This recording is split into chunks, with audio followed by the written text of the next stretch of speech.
A new week, meaning starting off with some great news, Falcons fans. Welcome into Falcons Today by Chat Sports. My name is Moose.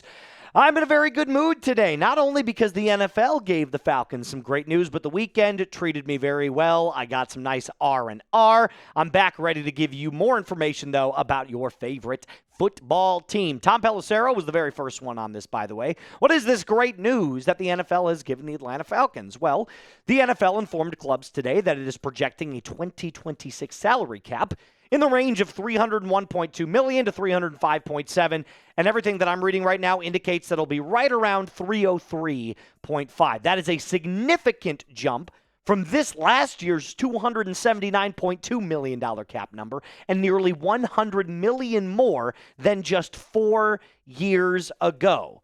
And that's great news because the more money that you have obviously means the more you can spend. Now, of course, contracts might go up as well, so take that with a little bit of a grain of salt. But it also means that if you have more money available, you can spend more money. Kind of makes sense, does it not?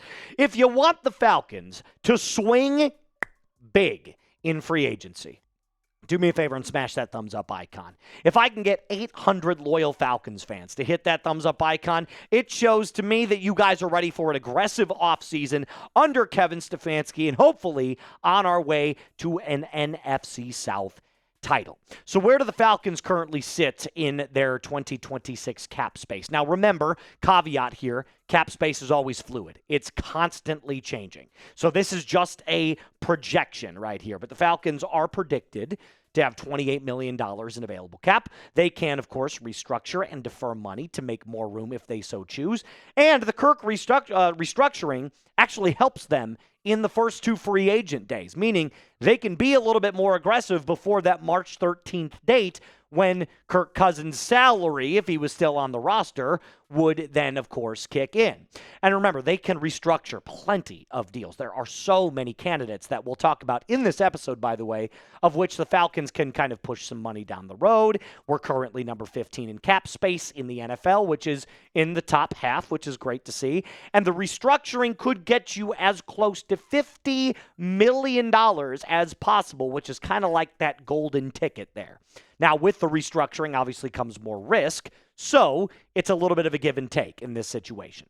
But if you go through all of the offseason information right now that is currently at our display and our availability, NFL sources claim that the Falcons should add on offense. Moose, I haven't been reading anything like that. Where are you getting all these sources? Well, ESPN, you could go find any article that they've written. They claim add on offense. Bleacher Report, same thing, add on offense. And most recently, PFF, otherwise known as Pro Football Focus, came out and said there is one free agent, just one, that the Falcons need to target above anybody else.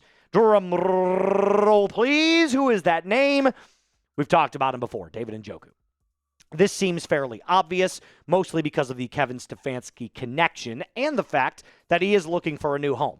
So he spent a majority of his career, maybe all of it, with Kevin Stefanski, and it would just kind of make sense that he would follow his former coach to Atlanta in a brand new city with a brand new stadium and brand new uniforms. Here's what PFF specifically had to say about David Njoku. By the way, the exact quote was, "The Falcons will have to gauge whether or not to re-sign multiple important free agents like Kyle Pitts, Kaden Elliss, please re-sign, and David Onyemata. If Pitts, the number 1 tight end on the market right now, gets priced out of Atlanta, which is very possible, then an Njoku reunion with a new head coach, Kevin Stefanski, would make a lot of sense. The 2025 season was a down one for Njoku with a 55.9 overall PFF grade. Don't read too much into that. And only 1.06 yards per route run. But from 2021 onward, his 73.9 receiving grade, blah, blah, blah, ranks 14th amongst tight ends. And this, that, and the other. Njoku would help replicate Pitts' field-stretching skill set and be a natural fit in Stefanski's offense. Here's the thing that I've talked about nonstop on the channel when it comes to David Njoku. He plays more traditionally than Kyle Pitts. Now, he had been plagued with a couple of injuries this year, so keep your fingers crossed that his body is going to hold up. But David Njoku is a more traditional tight end than Kyle Pitts. He will put his hand in the dirt, get into a three-point stance, and more importantly, block.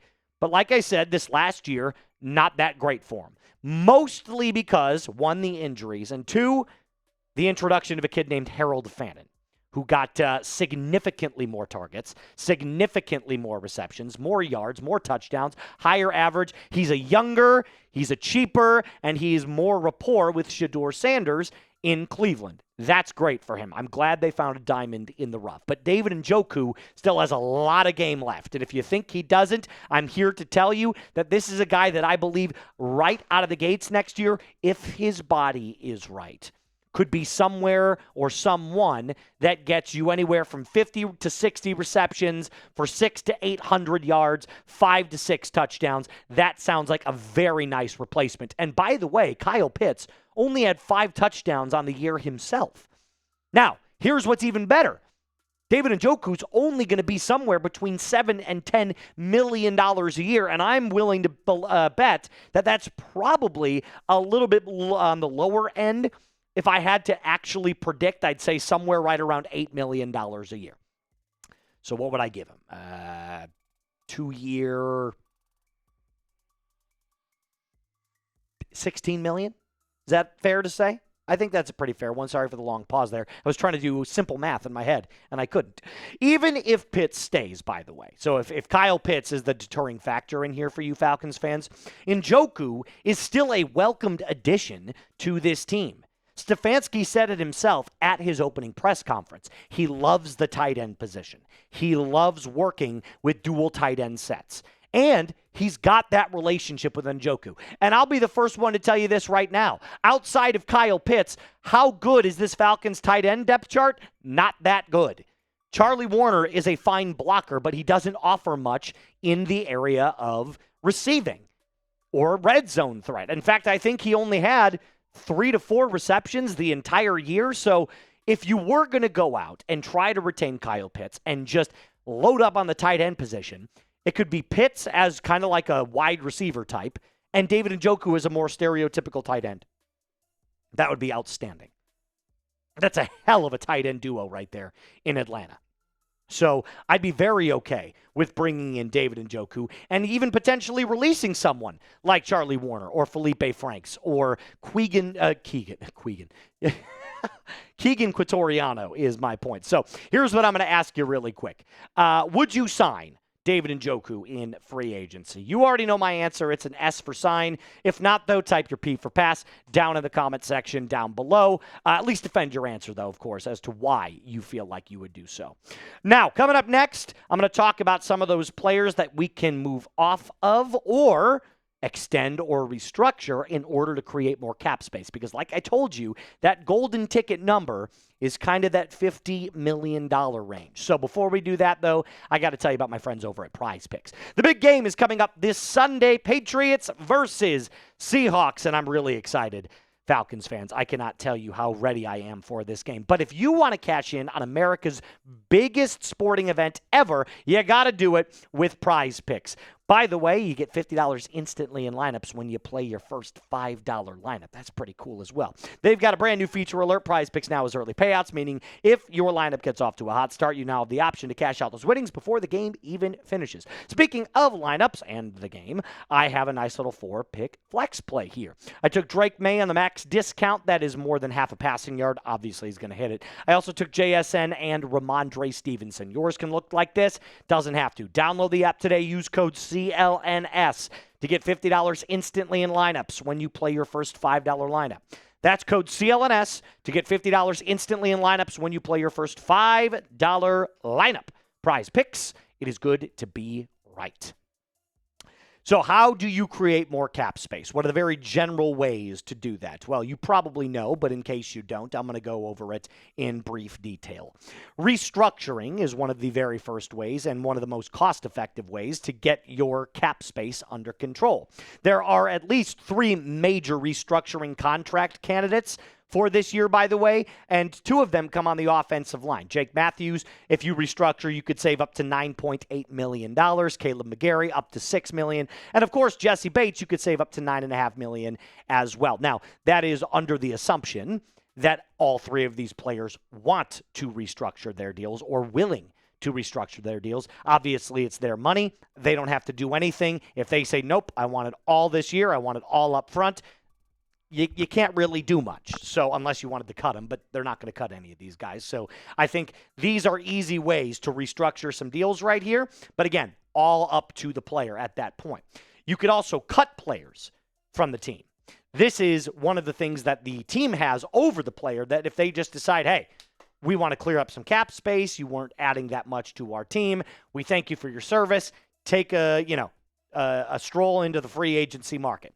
I have 3 cut candidates, by the way, that I believe the Falcons could cut today and save plenty of money. Darnell Mooney is the first one. He's probably the biggest name out of all this. And I know that there's going to be a lot of people that are like, give him a break. No. No, I understand the injuries happen, man, but injuries happen to every player. And when he was on the field this year, he was a non-factor. You could cut Charlie Warner as well if you were going to make room for David Njoku and Clark Phillips, who, I'm not going to lie to you, I feel like at this point we can find so much different cornerback depth that we don't necessarily need that $3.6 million on the books. By the way, all of that total savings right there is up to $15.4 million that you would save immediately, taking you from $28 million up to $43. So you can get damn near to $50 million with a couple of other deals if you so chose to. So there's plenty of ways to get your cap under not only control, but to actually get yourself in a more aggressive mindset to go out and spend. The other and final way to create more cap space is to extend your players. Now, this, again, is probably more for your star-studded players. These are your bigger name players that you would want to extend. And mostly for quarterbacks, this is kind of like the quarterback exception here. But there are some big-time price tags for the Falcons and big-time names attached to those price tags that we could extend right before they go into contract years. Drake London is one of those guys.